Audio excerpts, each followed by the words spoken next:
Dieu s'est fait homme pour que l'homme devienne Dieu. C'est une parole assez connue de saint Irénée qui a été reprise par beaucoup de pères de l'Église, notamment saint Athanase jusqu'à saint Grégoire de Nazianze. Aujourd'hui, on veut vous parler, on veut faire le bilan d'un parcours qu'on a fait. Ça s'appelle Exodus 90, un parcours qui vient des États-Unis. Et j'ai invité aujourd'hui avec moi 3 personnes, dont un qui est un petit peu plus connu, mais 2 autres plus spéciaux pour venir nous en parler. Alors, je vous les présente sans plus attendre. Salut tout le monde. Alors, on pourrait commencer par Louis. Alors, Louis, tu es un étudiant en médecine. Comment ça va? Ça va très bien. Puis tout à fait, là, j'ai fini ma 3e année en médecine. Excellent, ça. Donc, Louis représente la jeunesse. Sinon, pour représenter l'autre génération, on a avec nous le père Thomas Malenfant. Le père Thomas, il est prêtre. Il est aussi prêtre depuis 9 ans, c'est ça, Thomas? Depuis 6 ans. En tant que personne âgée, comme tu veux essayer de me catégoriser, là, je suis juste prêtre depuis 6 ans. Je suis en service depuis 3 ans dans les paroisses de Bellechasse et de Chemin. Je suis diocésain du diocèse de Québec. J'ai été formé au Rédemptorisme Mater de Québec. Très bien, merci beaucoup, Père Thomas. Et ensuite, on a notre acolyte de toujours, Kevin. Peut-être que c'est une occasion, Kevin, pour dire deux mots sur qui tu es. Alors, bonjour Emmanuel. Oui, alors je suis séminariste pour le diocèse de Québec et la communauté de l'Emmanuel. Je viens de compléter la 6e année, j'ai 28 ans et je commence un stage en Beauce l'an prochain pour 2 ans. Excellent, ça. Donc, c'est avec vous, gentilhomme, que je viens un peu jaser, causer de cette expérience qui a été Exodus 90. Exodus 90, qui est un itinéraire dans le sens de parcours pour traverser notre désert existentiel et spirituel, aidé de la parole de Dieu, notamment du livre de l'Exode, des réflexions qui sont aussi proposées et d'une vie d'ascèse et de fraternité dont on aura l'occasion de parler un petit peu plus. Peut-être juste pour faire un historique de qu'est-ce qu'Exodus, d'où que ça vient, comment c'est né. Tu voudrais-tu nous en dire 2-3 mots, Kevin? Oui, bien sûr. Alors, Exodus est né en 2013 avec le père Brian Doerr dans un séminaire du Maryland à Emmitsburg, une ville que je ne connaissais pas avant de commencer le parcours. Donc, ce prêtre-là était responsable de la formation humaine dans son séminaire de 2011 à 2016 et puis il s'est rendu compte très rapidement que les séminaristes, à la veille de l'ordination diaconale, manquaient grandement de liberté. Donc, beaucoup d'attachement à Netflix, aux médias sociaux, à l'alcool, même à la porno pour certains, attachement à tout ce qui est YouTube, etc. Bref, tout ce qui est esclavage technologique. Et alors, il a proposé très rapidement un parcours de formation à ces séminaristes, pour ceux qui le désiraient. Le père Brian était connu pour être vraiment sur le terrain avec ses séminaristes. Alors, il a commencé à faire le parcours avec eux, parcours de méditation, de libération du peuple hébreu de l'esclavage de Pharaon. Et ça a apporté beaucoup de fruits à l'interne au séminaire. Les séminaristes, certains ont été ordonnés, d'autres ont poursuivi leur chemin dans le monde. C'est un temps de discernement. Alors, ceux qui ont poursuivi leur chemin dans le monde, le père Brian les a recontactés par la suite. Et notamment James Baxter, l'actuel directeur là, de Exodus 90. Et il lui a dit, écoute, on ne pourrait pas faire quelque chose pour formaliser là, sur Internet une formule et puis propager le parcours finalement de 90 jours qu'on a fait au séminaire. Alors, M. Baxter a été enthousiaste et depuis 2016, le parcours de 90 jours tel que l'on le connaît aujourd'hui, un parcours d'exercice spirituel, d'ascèse de fraternité et puis de prière est mis en ligne.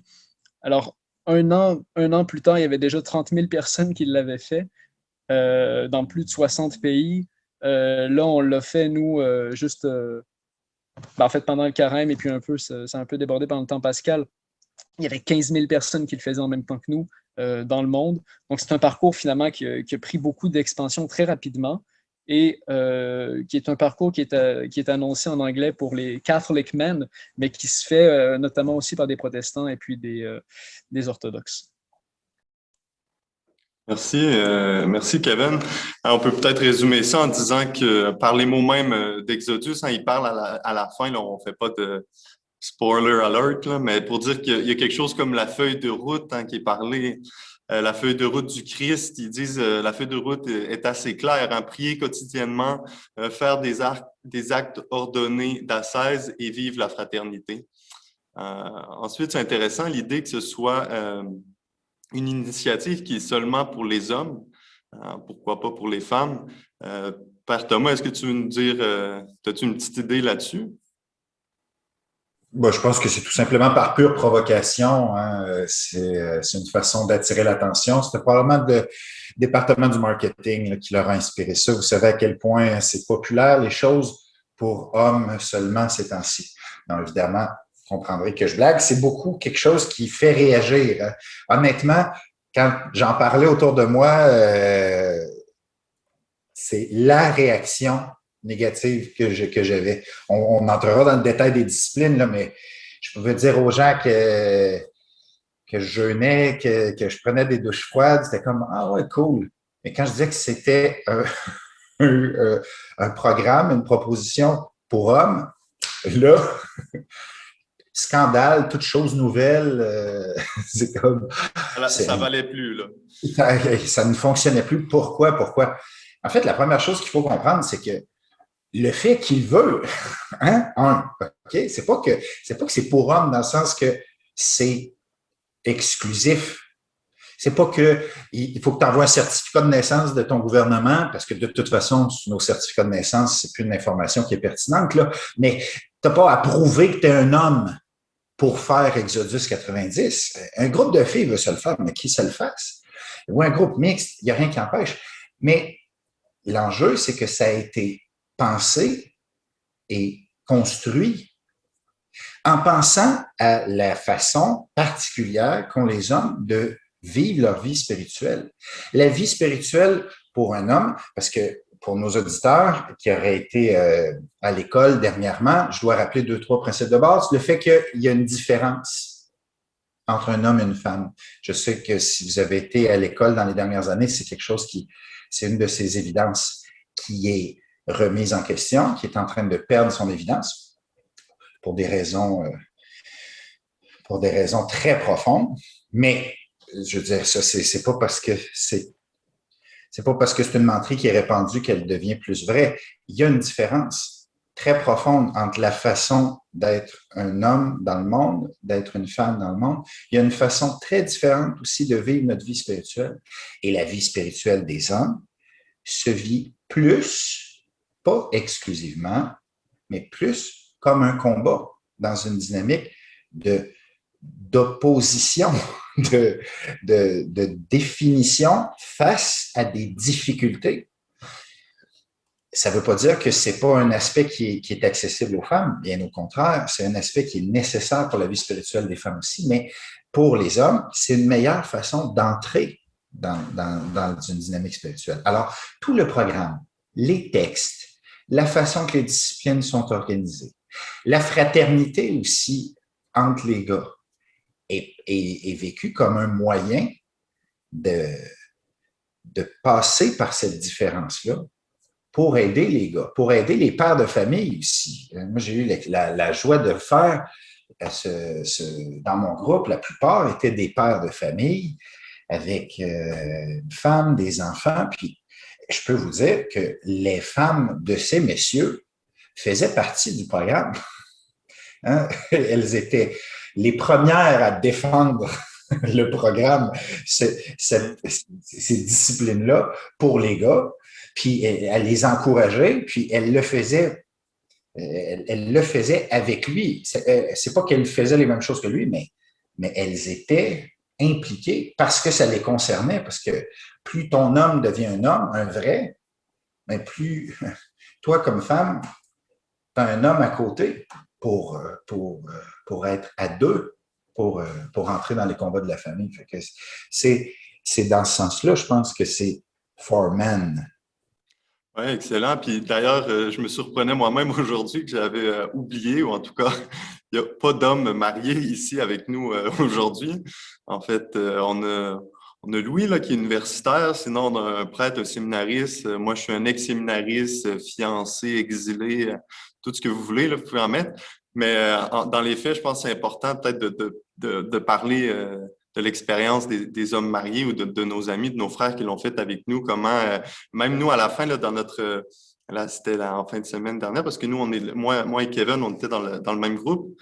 En fait, je tiens à dire à nos auditeurs que l'idée de cette chaîne me trottait dans la tête depuis un certain temps, mais c'est incarné à cause d'Exodus 90. Donc, ça a été providentiel pour nous et j'espère aussi pour vous.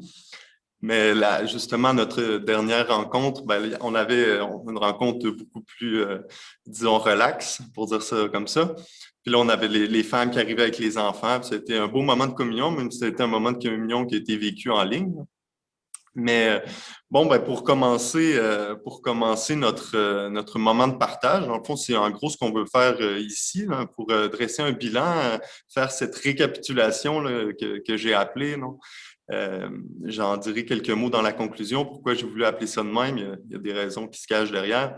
Mais sinon, c'est qu'on voit qu'Exodus a été un véhicule qui est au service d'une tradition des vertus qui est déjà présente dans l'Église. C'est ça le désir, je crois, qui sous-tend toute l'entreprise. C'est d'avoir une communauté où l'on peut vivre l'appel à la sainteté au quotidien. Et j'aimerais qu'on commence en parlant justement de cette sainteté-là, la sainteté comme héroïsme du quotidien. Je sais que dans les dernières années, dans l'Église, peut-être pas les dernières années, mais en tout cas, après Vatican II, il y a eu une certaine relâche, ou en tout cas, on voyait d'un mauvais œil l'idée d'être un héros. Il fallait plus être smooth. Puis des fois, comme chrétien, on a peur de la figure du héros. Par contre, dans le livre de l'Exode, il y a un héros qui est présenté dans la personne de Moïse, mais aussi dans celle de tous les autres. Il y a un anti-héros, nécessairement, l'antagoniste principal, le pharaon, mais il y a aussi, exemple, Aaron, même leur sœur, la prophétesse Myriam. Et comprendre aussi à quel point c'est important cette présence ou cette figure du chrétien comme le saint, et le saint qui est un héros d'une certaine façon. D'ailleurs, pour reprendre les mots souvent de Jordan Peterson, qui, je me rappelle, remettait ça un peu d'en face au Bishop Barron là, il y a 2 ans ou 2-3 ans, il disait le problème, c'est qu'il n'y a plus l'archétype de l'héros ou le désir de vouloir faire les choses pour Dieu dans le christianisme aujourd'hui.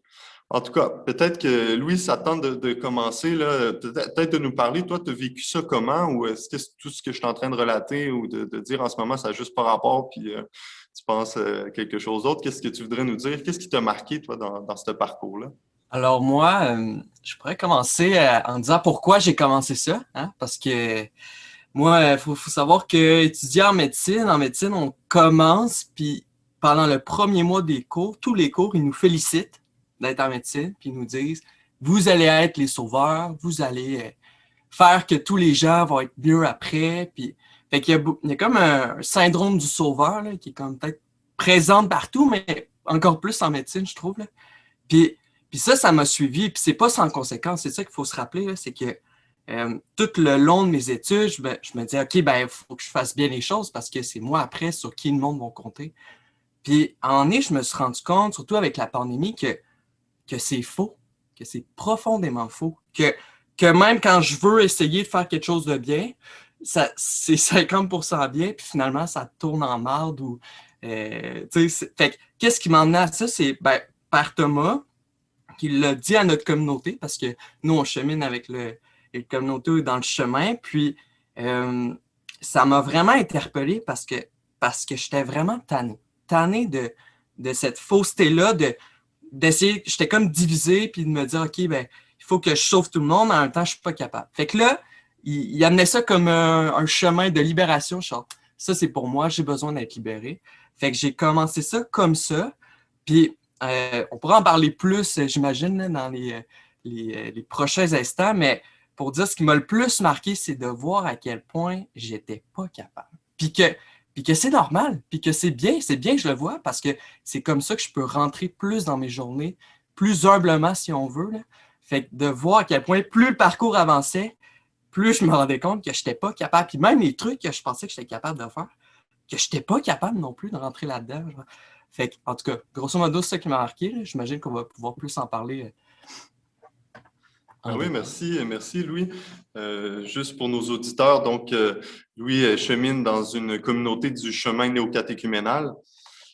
Et le père Thomas, je crois qu'il suit cette communauté, si je ne m'abuse, donc leur a proposé cette initiative, hein, ce parcours, cet itinéraire.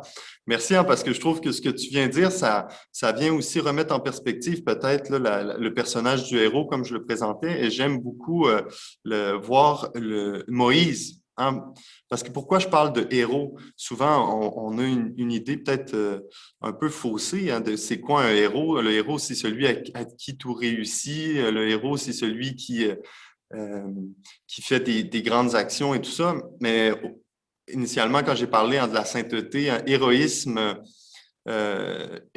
au quotidien avec Dieu. Et dans l'appel de Moïse au début de l'Exode, on voit que Moïse se sent pas du tout à son aise là, de rentrer dans le plan que Dieu lui présente. Et c'est un passage pour lui d'un peu de moi, je suis le héros de ma propre vie, hein, je fais mes plans, il faudrait passer au drame divin et rentrer dans le plan de Dieu. Alors, peut-être, Kevin, tu voudrais nous en dire deux mots sur Moïse, ou sur Moïse, ou en tout cas sur toi, pourquoi peut-être tu as voulu entreprendre ce parcours? Je vais peut-être parler de moi comme ça va m'éviter de me cacher derrière une exégèse biblique. Ce serait trop facile, Alors, ce serait trop facile. Alors, ceci étant dit, le livre des Nombres dit quand même de Moïse qu'il est l'homme le plus humble de la terre. Ça m'a touché, Louis, quand tu disais entrer humblement dans mes journées, puisqu'effectivement, le vocable de l'héroïsme peut nous faire penser que finalement, on est des héros par nous-mêmes et non par le Christ. Alors, moi, je suis entré dans le parcours avec pas mal d'appréhension en me disant, bon, est-ce que je vais devenir une espèce de monstre de volontarisme, déjà que je suis pas loin de l'être, etc. Et en fait, ça a été une école d'humilité, comme tu disais, Louis, une école d'affirmation de moi-même aussi. Ça, je ne me doutais pas, parce que moi, je vis au séminaire dans une communauté, au grand séminaire dans une communauté. On est 9 à y vivre avec les formateurs. Donc, jeûner le mercredi, le vendredi. Bon, ça implique des choses finalement qui concernent en gros la communauté, puisqu'on mange ensemble. Je me disais, bon, est-ce que je vais être capable de m'affirmer là-dedans, etc. Est-ce que ça ne sera pas un peu décalé? Comment ça va être reçu, tout ça? Puis, tous ces questionnements-là, finalement, étaient un peu, pas juste un peu, ils étaient vains, en fait. Ils étaient vraiment vains. Et donc, je pense que ça a été un des grands fruits pour moi d'Exodus, en plus de gagner les frères là, avec qui j'ai fait la fraternité, parce qu'on partageait dans nos vulnérabilités, finalement, combien Dieu est notre roc. Donc, il y a eu ça, gagner des frères, mais surtout aussi, pas surtout, mais également grandir en liberté dans l'affirmation, dans la suite du Christ, finalement, puis dans ce que ça implique, notamment dans le jeûne. Très bien, merci. Merci, Kevin. Donc, peut-être pour nos auditeurs, expliquer d'une certaine façon, pas d'une certaine façon, plus en détail, en fait, c'est quoi Exodus? Hein? Qu'est-ce que ça voulait dire, là, rentrer dans ce parcours-là? Puis là, pourquoi il y a une certaine crainte et tremblement ou bien une exaltation là, de l'humilité? Peut-être, Père Thomas, pardon, est-ce que tu voudrais nous en dire deux mots, hein, de justement pourquoi est-ce que la pire affaire, c'était que c'est les femmes et pas le reste, et pourtant le reste, on le sait bien, c'était pas peu dire. Mais c'est ça que j'allais dire. On tourne autour du pot depuis un bout, mais quelqu'un qui ne l'a pas fait, il doit juste se demander quelle sorte de supplément bizarre, quelle sorte de pilule c'est. Là. Exodus 90, c'est une drôle de pilule. C'est comme un carême de luxe. C'est comme un rythme donné aux semaines, aux jours, où il y a ces trois choses-là, hein, ces trois piliers-là importants qui sont toujours répétés encore et encore. La prière, ce qui est appelé dans le programme les disciplines, ou ce qu'on appelle plus traditionnellement en français l'ascèse, puis la fraternité. En gros, il y a un programme de prière centré sur la parole de Dieu, sur le livre de l'Exode, d'où le titre Exodus 90. 90 parce que ça dure 90 jours. Hein. Cherchez pas le chapitre 90 du livre de l'Exode. Vous allez être déçus. Ouais, c'est ça. C'est pas le chapitre 90 du livre de l'Exode, c'est 90 jours.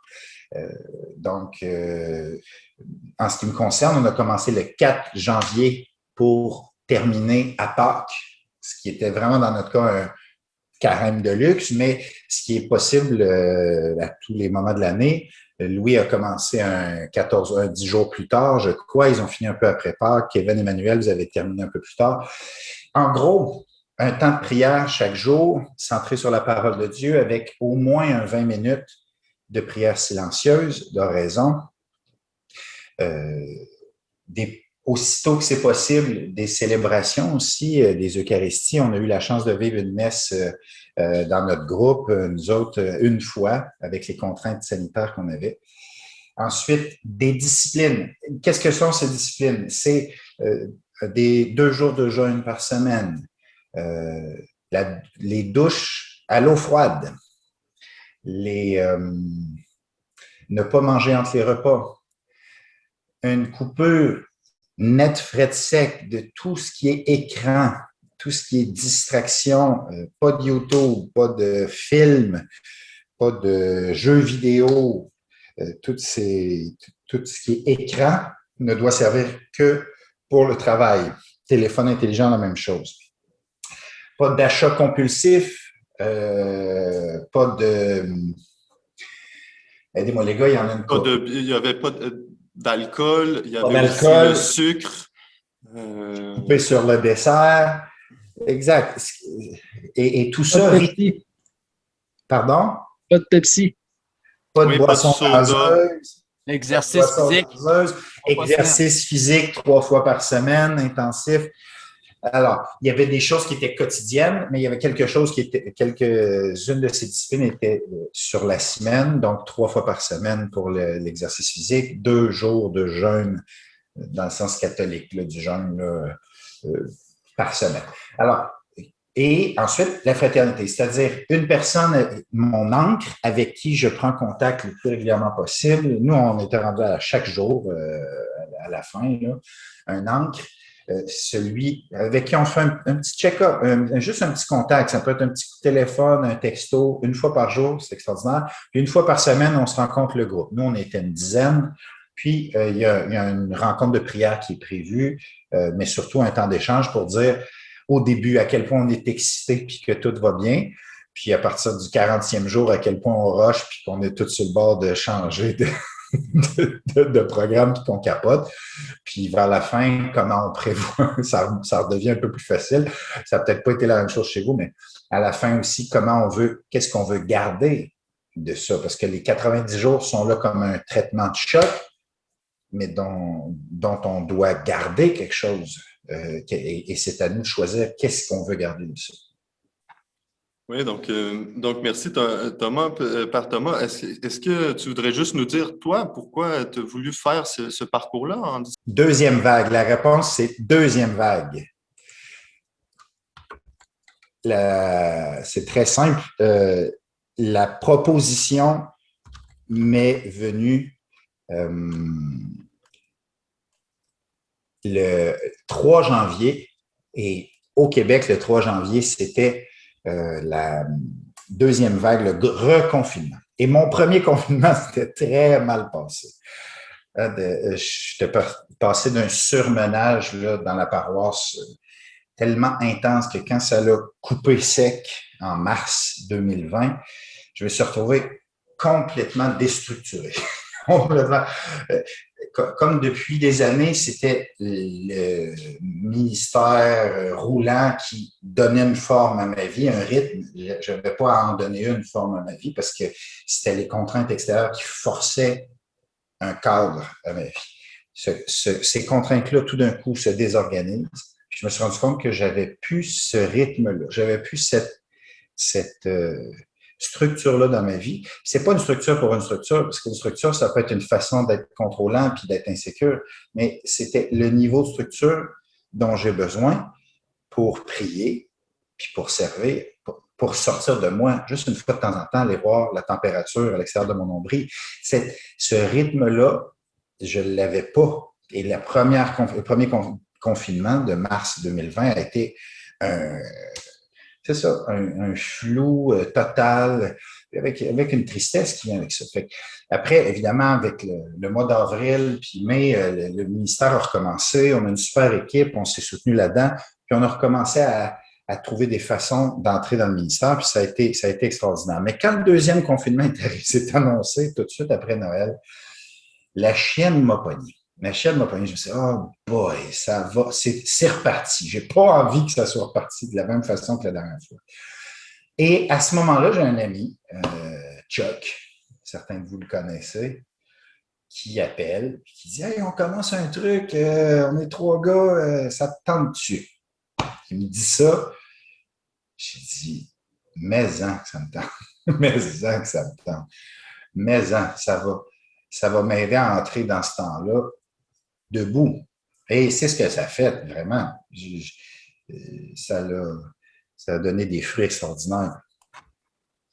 Bon, ben merci. Alors, on voit qu'il y avait un kairos là, vraiment là-dedans, une occasion qui s'est présentée. Puis je crois que c'est un peu la même chose pour chacun de nous hein, qui a vu ce parcours-là, Exodus 90, comme une possibilité pour nous de rentrer encore plus dans notre réalité, hein, comme disait lui au début, dans notre quotidien, avec la présence de Dieu. Et peut-être aussi pour nous aider de sortir de nos désillusions, mais sortir de la terre de l'Égypte, hein, parce que l'exode, hein, Exodus, l'exode, c'est ce que ça veut dire. Ça veut dire, hein, exodos en grec, hein, c'est la sortie, hein, c'est le chemin de sortie. Sortie de quoi? On a besoin de sortir de quoi? Et c'est qui le pharaon qui nous ramène toujours en arrière? Ou ces petits sbires hein, qui nous font repenser quand on est déjà en train de sortir, puis on repense l'oignon, les bons oignons, ou la viande, ou les briques. Au moins, les briques en Égypte, on savait ce qu'il fallait qu'on fasse. Là, on est dans le désert, puis on n'a juste aucune idée. Hein, pour revenir à l'idée du héros, je ne sais pas si nos auditeurs ou si vous, les gars, vous avez déjà lu un livre dont vous êtes le héros, mais ce qui était le fun dans ces livres-là, dont vous êtes le héros, hein, c'est que c'est toi qui rentrais dans l'histoire, puis tu ne savais pas où que l'histoire allait te mener. Hein, puis souvent, tu pouvais continuer puis revenir en arrière. C'est ça un peu l'idée de rentrer dans le plan de Dieu. À rentrer dans cet exode-là, c'est de voir qu'on est esclave, hein, esclave de nos péchés, et le péché est toujours un esclavage, et de sortir, hein, que Dieu nous sorte, nous fasse sortir de cet esclavage et nous amène à une terre promise, hein, qui est celle qui a été révélée, la promesse qui a été faite à Moïse. Moi, je voudrais savoir, Louis, hein, disons pour un gars comme toi qui est sur les campus, ou en tout cas qui était sur les campus universitaires jusqu'à il n'y a pas si longtemps, jusqu'à temps que les campus deviennent virtuels, mais tu as sûrement dû en parler un peu avec tes amis ou avec du monde qui ne sont pas nécessairement des gens d'église, ou pire, peut-être des gens d'église qui ont trouvé ça complètement fou comme truc. Qu'est-ce que tu pourrais nous en dire? Alors, premièrement, comme vous tous, là, les personnes qui étaient plus proches de vous ont fini par le savoir. Fait que moi, c'était ma famille. Ça a été pas choquant dans le mauvais sens, mais choquant dans le sens, voyons, il est fou. Au début, c'était drôle, c'est un peu un gag. Puis à un moment donné, il se rendait compte que j'étais là-dedans pour vrai. Puis, mettons, chez nous, les samedis soirs, on fait souvent un agapé en famille, puis on se retrouve là. Puis là, la semaine que c'était pas de dessert, parce qu'à chaque semaine, dans le fond, on avait des disciplines, oui, mais à chaque semaine, on pouvait choisir en fraternité une discipline qu'on pouvait relâcher comme pour le jour du Seigneur, tout simplement. Fait que nous, c'était très divisé entre l'alcool et les desserts. Puis moi, je suis vraiment un gars de dessert. Fait que, mettons, la semaine que c'était pas de dessert, puis t'avais comme 5 plateaux de desserts différents à l'agapé. Ça, c'était quand même tough pour moi, puis les autres le voyaient. Là. Fait que ça a été... Dans ma famille, ça a été choquant, mais tu vois, ça m'a fait penser, ma soeur, à un moment donné, qui m'a dit... Elle me demandait un peu pourquoi je faisais ça. Puis moi, je lui ai dit que je voulais être libre, je voulais être un vrai homme qui aime pour de vrai, donc qui sort de lui-même, puis qui rentre dans le service pour les autres. Puis pour de vrai, sans exiger comme je faisais avant, sans maugréer, etc. Puis tu vois, elle dit, qu'est-ce que moi je pourrais faire pour être une vraie femme? Puis en tout cas, je vois que, tu sais, ça avait quand même un impact. Puis moi, j'en parlais pas, je disais pas à tous les jours, je fais l'Exodus puis tout, mais eux, ils voyaient juste comment j'agissais. Fait que ça, je pense que ça a choqué comme ça, de cette manière-là. Pour les autres qui n'étaient pas chrétiens, c'est sûr que on était quand même confinés dans le sens où j'avais pas énormément de contact avec les personnes de ma cohorte. Mais pour ceux à qui j'ai parlé, je pense que ça a eu un peu le même effet. Je suis moins entré plus profondément dans les détails, là, ça c'est sûr. Mais je peux dire que c'est ça passe pas inaperçu, pas nécessairement par les paroles, mais par l'action, le fait de voir la personne dans cet état-là. Puis ça donne aussi des grâces. Hein. Moi, je suis allé voir, je me souviens là, au début de mon exodus, j'ai eu des bons éclairages. Là, puis il y avait quelqu'un en médecine que j'étais incapable d'aimer. Incapable. Pour une raison, pour le fait que je le jugeais, que j'avais de la haine contre lui, etc. Puis je suis allé voir cette personne-là, qui n'est pas chrétien, là, pas chrétien du tout. Puis je lui ai demandé pardon pour cet agissement-là, pour cette attitude-là que j'avais envers lui, qui me tuait, puis qui tuait lui aussi d'une certaine manière la relation qu'on avait. Puis en médecine, tu sais, ben c'est peut-être ça un peu partout, mais en médecine, on est tous des têtes enflées finies. C'est comme ça que ça se passe. Fait que une tête enflée, demander pardon à une autre tête enflée, c'était comme un choc. Puis même lui, il était pas très à l'aise. Il était genre, t'es sûr, tu sais, t'es pas obligé. Puis non, j'ai dit, tu sais, vraiment humblement, parce que je sais que j'aurais pas pu faire ça autrement, sans Dieu. Puis tu vois, ça a changé la relation complètement. Parce que moi, en le fond, je le voyais à chaque semaine. Puis dans les semaines d'après, je le voyais que c'était différent. Puis à la fin, quand on s'est comme quitté parce que c'était fini les cours, etc., ben, ça a été le seul dans ces personnes-là que je revoyais qui me dit avec sincérité, genre, je te souhaite du bien, genre, j'espère que ça va bien aller dans tes stages. Puis j'avais vraiment trouvé ça beau parce que je fais, aïe, aïe, man, ça a eu un effet. Fait que c'est un peu ça que j'ai à dire pour ça. C'est bon que tu dises qu'il y a des têtes enflées en médecine parce que je pense en philosophie ou en théologie ou dans les sciences humaines en général, il n'y en a pratiquement pas. Donc, c'est bien de voir que ça a été bon pour vous. Mais on disait que c'était une école d'humilité, mais j'ai aimé ce que tu as dit, une école de liberté. Pourquoi? Hein, souvent, on se pose la question, mais pourquoi? On a la tendance dans nos sociétés plus démocratiques, ou en tout cas par paresse, souvent, tu sais, de niveler par le bas, hein, de se dire, oh, ben, tu sais, c'est pas si grave. Pourquoi faire le mieux? Hein? Kevin, dans la dernière causerie que tu as faite avec le père Mathieu Bernard, à un certain moment, il parlait de la gloire romaine. Hein? Saint-Augustin, la question de la gloire. Puis on a du mal à comprendre ça aujourd'hui. Pourquoi est-ce qu'on voudrait faire quelque chose pour la gloire de Dieu? Hein, parce que c'est souvent vers ça qu'on est appelé comme chrétien, hein, de montrer pour la gloire de Dieu le salut du monde. Donc, comment est-ce que devenir des meilleurs hommes, comment est-ce que on peut, en entreprenant un genre de parcours comme Exodus 90, profiter à la sanctification des âmes, profiter à l'Église en général. Moi, j'ai oublié aussi de dire au début pourquoi moi j'ai voulu le faire. Moi, j'ai été emballé par la plupart des raisons que vous avez données. Beaucoup la fraternité, hein, parce que moi, je suis ici en Italie. Il y avait le confinement, mais j'ai pas beaucoup d'amis non plus. Je connais certaines personnes, je suis pas complètement largué, mais aussi c'était plus difficile. Alors pour moi, ça a été vraiment je pense, une grâce de pouvoir, surtout que j'étais avec la plupart des gars que je connaissais assez bien, mais ça a été un moment pour pouvoir approfondir et enraciner ces relations-là vraiment en Dieu. Et aussi, personnellement, pour moi, pour devenir aussi un homme, hein, je le voyais, exemple, là, je suis fiancé là, depuis 3 mois et je vois comment mon cœur qui m'a toujours scandalisé, même quand j'étais au séminaire, avec mes relations avec les autres, comment j'étais incapable d'aimer et demander vraiment cette douceur-là. Peut-être que les gars, on pourrait parler, ou Kevin, moi je te demanderais peut-être à toi, si tu voudrais nous dire 2 mots sur l'école, oui, d'humilité, mais Ah, il y a eu un petit bug, j'ai pas entendu tes derniers mots, mais donc ouais, Exodus comme école, comme chemin spirituel finalement. Là, moi, j'ai beaucoup apprécié les méditations spirituelles. Je m'attendais à quelque chose, je m'attendais à pas grand-chose honnêtement, mais j'ai ouais, été agréablement surpris vraiment là. C'était vraiment parce que je trouvais qu'il y avait un côté un peu légaliste là, avec la liste de toutes les disciplines ascétiques. Et puis, il y avait le One Hour of Prayer, of Daily Prayer, en tout petit à quelque part. Là, je me disais, bon, quand même, c'est quand même en premier. Et comme de fait, dans la méditation quotidienne, il était vraiment rappelé que l'important, c'est de s'abandonner à Dieu. Donc, même s'il y avait toutes les listes, la longue liste là, d'éléments ascétiques, etc., qui peut être compliqué à mettre en place, etc., peut être complexe à mettre en place. Le premier, Be Joyful with Christ. Alors, je parle en anglais parce que de toute façon, c'est juste en anglais. Hein. Donc, pour les auditeurs qui ne parlent pas anglais, désolé, si vous étiez tenté de le faire, ben, ce ne sera pas possible. D'ailleurs, moi, c'était un peu mon idée de faire pour proposer. Peut-être que s'il y a plus de francophones qui le font, ben, ils vont être obligés de traduire. Hein. C'est déjà traduit en 2, 3 langues, je crois. D'accord. Donc, OK. Donc, c'est ça. J'ai trouvé que c'était très bien dosé, finalement, les méditations spirituelles et puis l'ascèse.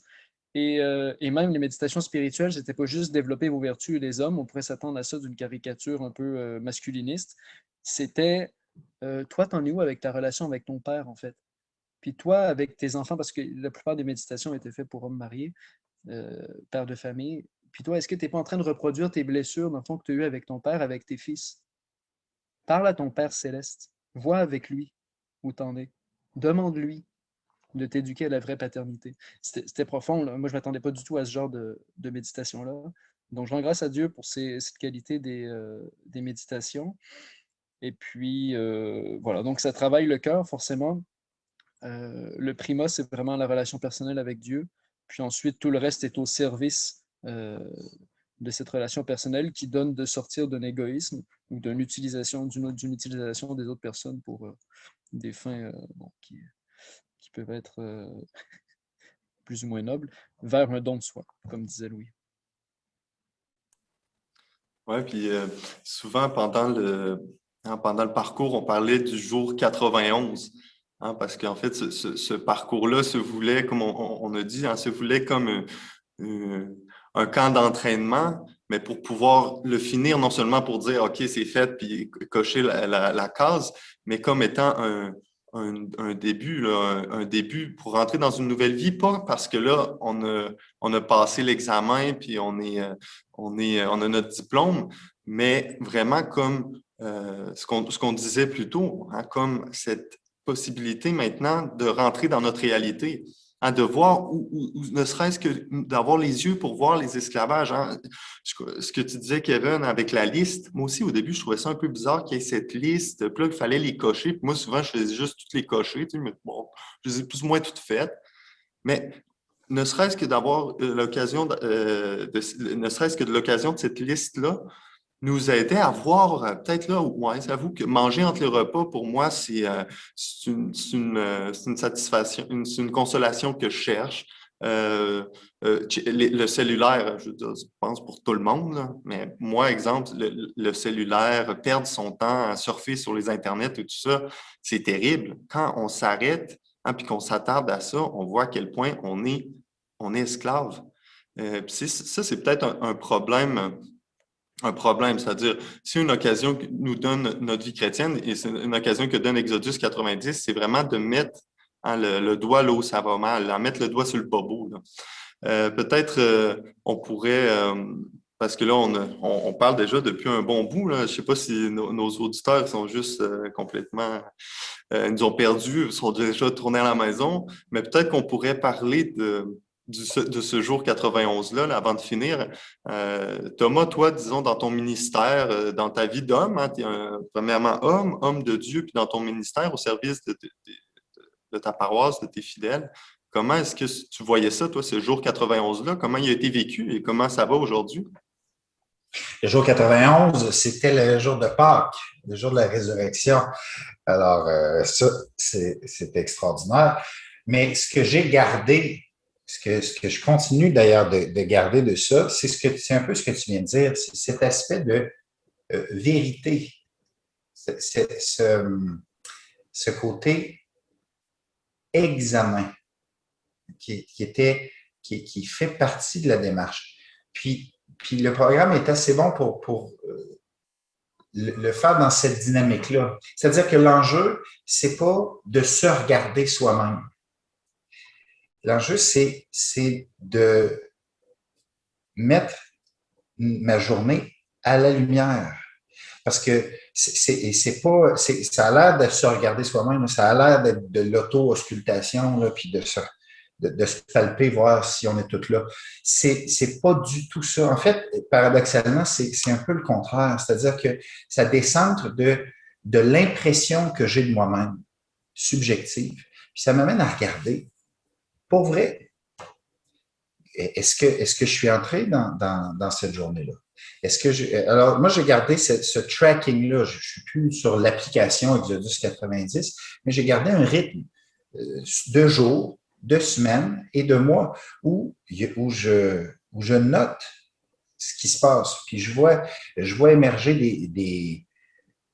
des patterns. Je découvre des choses dans mon rythme de prière, dans la facilité à entrer dans le service, dans la facilité aussi à entrer dans les fuites. Je découvre à cause de ce regard presque extérieur, cette façon-là de noter les choses, puis de les regarder en face.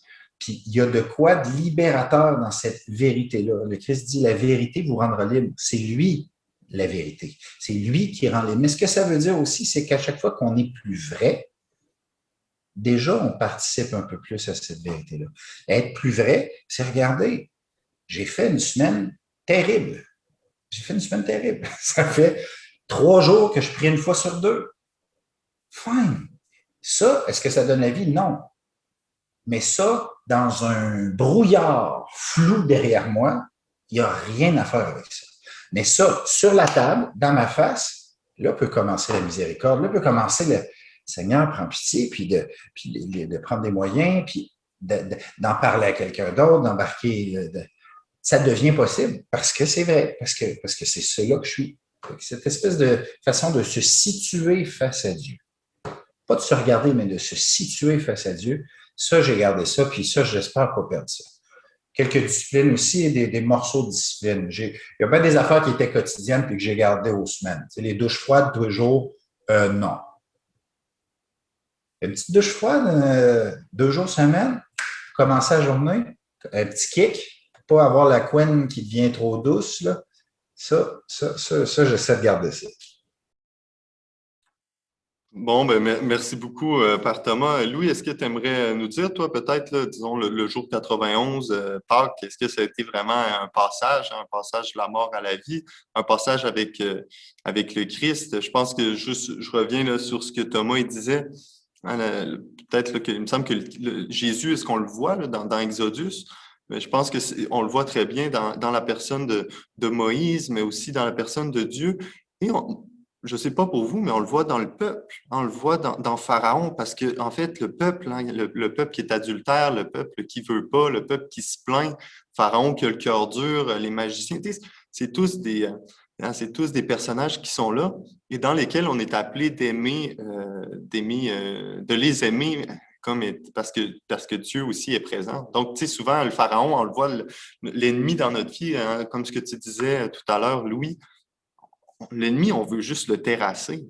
Mais pourtant, c'est là où que le Christ, hein, le Christ nous donne cette nouvelle vision, cette nouvelle liberté, hein, cet amour dans la charité, cet amour dans la vérité, cette vérité dans l'amour.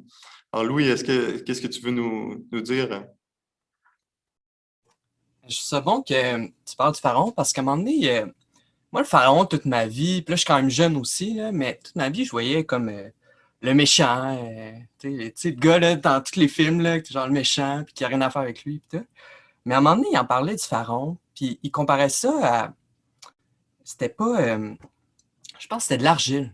Puis la lumière, au contact de l'argile, qu'est-ce que ça fait? Ça durcit.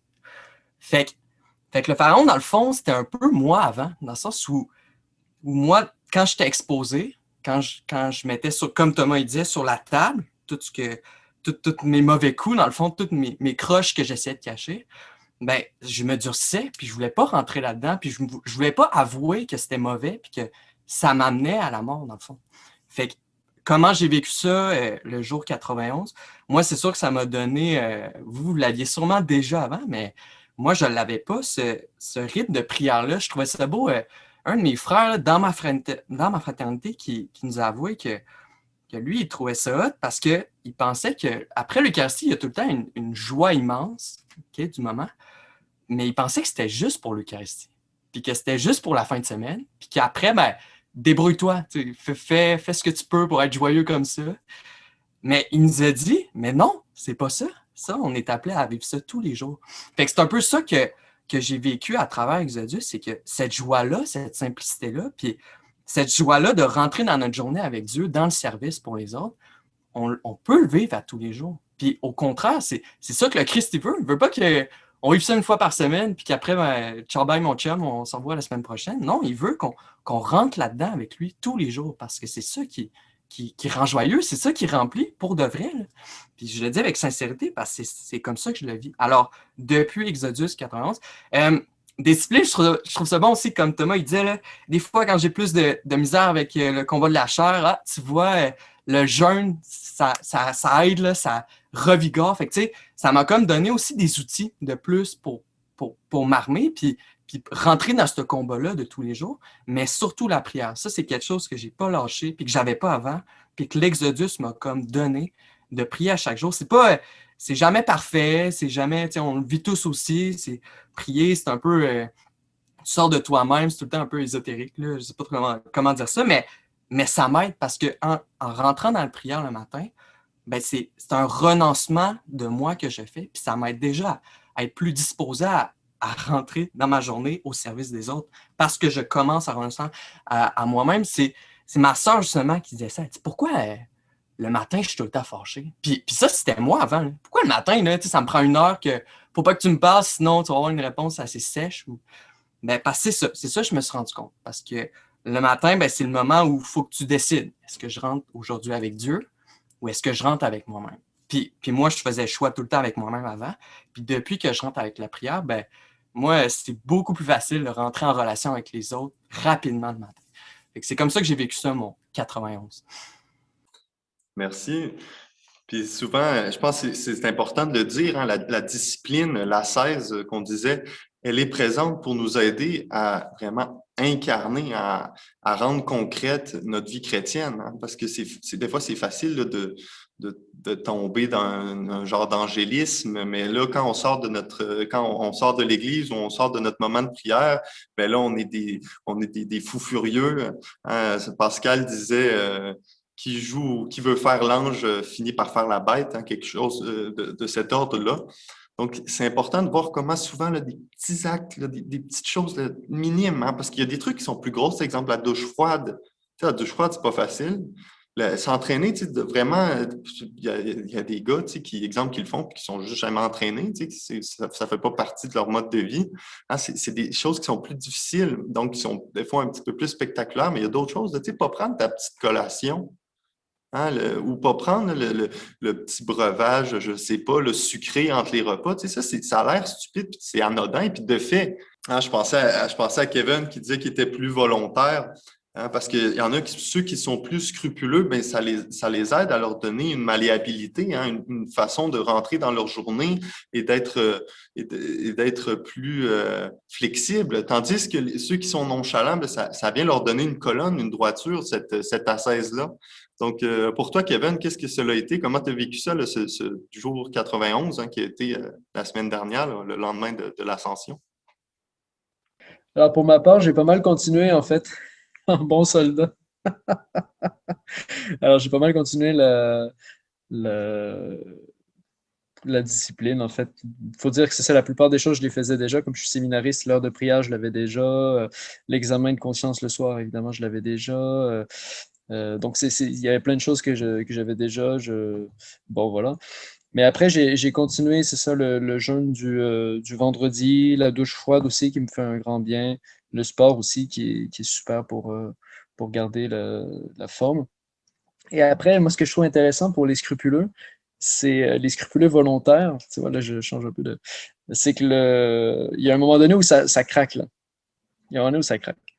Et il y a un moment donné où là, je peux pas le faire, en fait. Mais toute ma vie, ce que j'entreprenais, ça marchait, en gros. Mais là ce matin, la douche froide à 6h30, non. Non ça... Et ce qui est assez intéressant, c'est comment est-ce qu'on on passe cette épreuve-là envers soi-même, finalement, parce que le bon Dieu n'en a rien à faire qu'on apprenne ou pas notre douche froide. Donc, donc comment est-ce qu'on passe cette épreuve-là? Est-ce qu'on se juge soi-même ou est-ce qu'au contraire, on se remet, comme disait le Père Thomas, sous le regard de Dieu, puis on dit, ben, Seigneur, aide-moi à sortir de ce regard de juge envers moi-même, tu vois.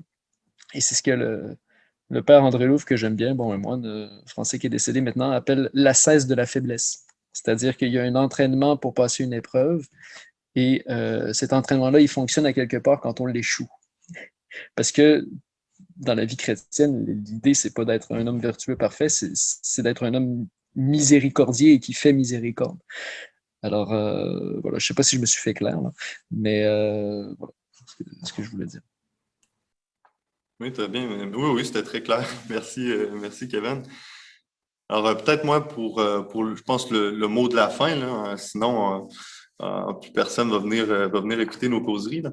En tout cas, je suis content de cette rencontre-là, les gars. Je crois que ça a été vraiment un moment d'échange, puis aussi de présenter hein, avec des visions différentes, avec aussi des états de vie ou des devoirs, même d'état différents. Là, comment est-ce qu'on peut vivre? Puis je crois que c'est important de dire, de répéter ce que Thomas disait, même s'il y avait un groupe de filles qui décidaient là, envers et contre tous à faire Exodus 90, ce serait juste à la grâce de Dieu. C'est pas là dans le fond l'important. On passerait à côté de c'est quoi Exodus 90, comme on passerait à côté de la passion quand on voit Jésus qui tombe.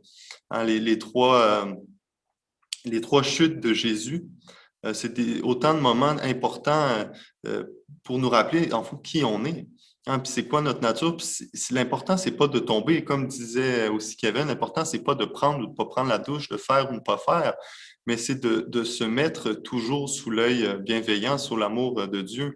Moi, ça a été ça aussi un peu. Là. Moi, je suis moins scrupuleux. Là. Je suis plus de l'autre côté. Je suis plus quelqu'un hein, qui fait des concessions, puis, tu sais, qui réussit là, sporadiquement à quelques exploits. Mais sinon, et ce qui m'a été beaucoup dans Exodus 90, ça a été de rentrer là-dedans avec en me laissant porter. Hein, moi non plus, au début, je pensais pas, je donnais pas grand-chose des réflexions, mais de me laisser porter par la parole, de me laisser porter par ce qu'elle est, hein, par cette révélation de Dieu, par les personnes, hein, rentrer dans la narration. Réenchanter là, mon quotidien, hein, souvent le quotidien où, comme on dit, où on angoisse, où on trouve ça difficile, ou quand il y a des joies, ben, c'est pas des joies qu'on veut nécessairement partager ou qu'on se dit, je vais appeler quelqu'un pour lui dire. Alors ça, moi, ça a été bon vraiment le jour 91. Quoique je dois avouer qu'au jour 91, je me suis bu quelques bières et j'ai profité des desserts et de tout ce qui m'était ce qui m'était offert. Mais ça l'a été, je l'ai fait aussi comme vraiment une action de grâce parce que moi, ce que j'ai aimé, ça a été avoir l'occasion de faire ça a été vraiment le fait de faire ce parcours-là. Dans les 90 jours qui ont été pour moi un moment vraiment un moment où je m'en remettais beaucoup plus à Dieu. Et d'ailleurs, ça a été un moment aussi assez fort dans ma vie. Exemple, ça a été un moment où j'ai décidé de demander en mariage ma copine. Ça a été un moment où, comme je disais au début, de lancer ces causeries. Plein d'autres choses, mais juste de laisser Dieu prendre le volant de ma vie. Et c'est comme, pour répéter ce que je disais plus tôt, là, c'est vraiment passer. Hein, la vie est une aventure, hein, c'est l'aventure de la grâce, hein, dans laquelle l'éternité est en jeu à chaque moment. Puis là, c'est passer de ce drame de l'ego hein, au drame divin.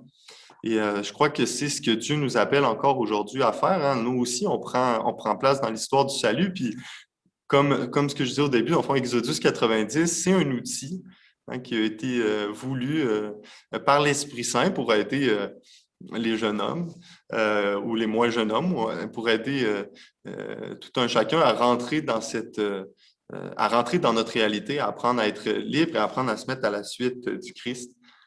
Donc, hein, c'est la réponse à cet appel, hein, prendre au sérieux la parole de Dieu. Hein, le Seigneur, comme quand le Seigneur il dit à Pharaon en Exodus 4, 23, « Je te dis, laisse aller mon fils pour qu'il m'aime. » Hein, le parcours, c'est un parcours pour tout le monde aussi. Hein. Et l'idée de charité, d'amour, hein, c'est cet appel profond que tout un chacun on a à donner notre vie par amour. Mais puisqu'on est des êtres incarnés, hein, ça vient avec une habitude, avec petit à petit une disposition du cœur, hein, d'accepter, disons, pour les hommes mariés, hein, c'était souvent ça qui revenait, accepter, exemple, le matin, bon, ben, d'aller m'occuper de mon enfant, de mon nouveau-né qui pleure, hein, de le faire, puis de le faire par amour pour l'enfant, par amour pour Dieu, par amour pour ma femme. Il était resplendissant hein, quand il racontait des choses du genre ou juste prendre un moment de prière. Hein. Ça, c'est important, je pense, de dire pour ceux qui sont mariés, ça a été prendre des moments de prière en couple, hein, souvent le soir, parce que dans Exodus, il parle de faire l'examen de conscience le soir, un retour, un bilan sur la journée. Hein. Comme nous, on est en train de faire une récapitulation de notre expérience, bien, chaque jour, on est appelé à remettre la journée face à Dieu, puis à voir là où on a manqué, à demander pardon, mais aussi de voir là où Dieu il a vraiment agi, on l'a accepté. Et ça a été pour les couples, là, d'avoir une communion le soir pour prier ensemble, hein, quand les enfants dorment, hein, quand tout le tracas de la journée et le brouhaha est fini, hein, de pouvoir se retrouver. Donc, je pense que c'est aussi une bonne chose pour tout un chacun, hein, dans tous nos états de vie, là, de pouvoir se retrouver à la fin de la journée et de dire, regarde, Seigneur, je t'aime et là où j'ai manqué, pardonne-moi et donne-moi de pouvoir le faire avec toujours plus de zèle, toujours plus d'amour, toujours plus d'humilité et de liberté. On a fait le tour, là, déjà, on est sur une bonne heure. En tout cas, merci beaucoup d'avoir accepté d'avoir répondu à l'appel, d'avoir répondu aussi à mon appel en cause seconde de l'appel de Dieu. Non, non, je rigole. Pour nos auditeurs, je vous invite à aller visiter, je vais mettre dans la description le lien de la page de Exodus 90. Donc, sinon, pour tous ceux qui ne sont pas encore inscrits, je vous invite à vous abonner. Je vous invite aussi à partager, à aller voir les autres causeries qu'on a faites. Merci, merci les gars, merci Père Thomas, merci Louis. Kevin, c'est toujours un plaisir d'être avec toi et on se dit à la prochaine. À la prochaine, merci.